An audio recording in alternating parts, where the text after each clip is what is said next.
Couple of tricks for you here using various lens correction filters. Now the first is called the adaptive wide angle filter.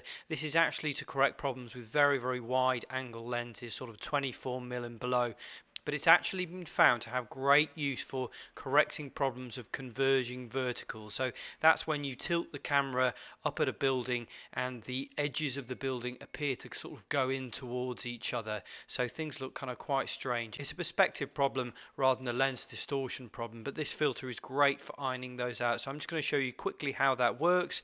Control and J to duplicate our background layer so we've got our original information intact. Then we go to Filter, Adaptive Wide Angle. We can leave this at auto and scale as it is, and all we need to do is start drawing in the vertical lines. And you can see on the right hand side you've got this detail panel here to help you line things up. So I'll go in the corner of this building and I can push up to the corner here, line that up like so, release. Then I need to right click this and tell Photoshop that this should be a vertical. And you'll see already it's starting to straighten up. Now if I do the same on this side, here we go, right click and tell Photoshop that's a vertical.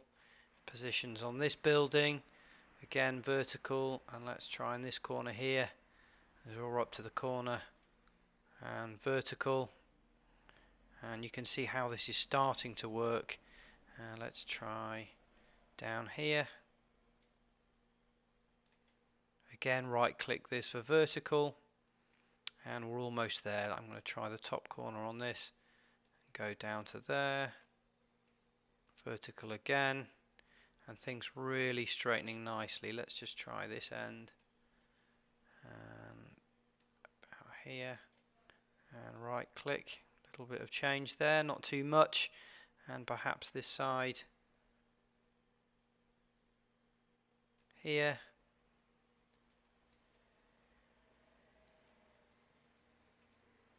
Right click, and now that's done a really good job. So if I click OK, the filter does its thing, and I'll show you the difference. So there's our original building with converging verticals, and there's our adapted version with the verticals completely straight. So you can always use a ruler as well. Control and R to bring rulers in and just check the measurement there. We've got that bang on and bang on there, so that's perfect. So there's our first little trick using a lens filter, and next up I'm going to show you the next one, and that is to add a vignette using a lens filter.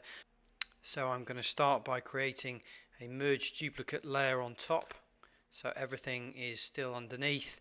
And this is a little trick to add a vignette, and a vignette is kind of an age-old trick used in the darkroom really. It just simply means darkening the corners down to focus the eye a little bit more towards the center of the frame and prevent the eye kind of moving out of the frame. So to start, all we need to do is to go to Filter, Lens Correction, and again this isn't really meant for adding a vignette, but it's our custom usage, and I'm going to turn all these off and go to the custom mode, and all I need to do is to pull the vignette to minor settings, and then you can see how it's darkening down in the corners.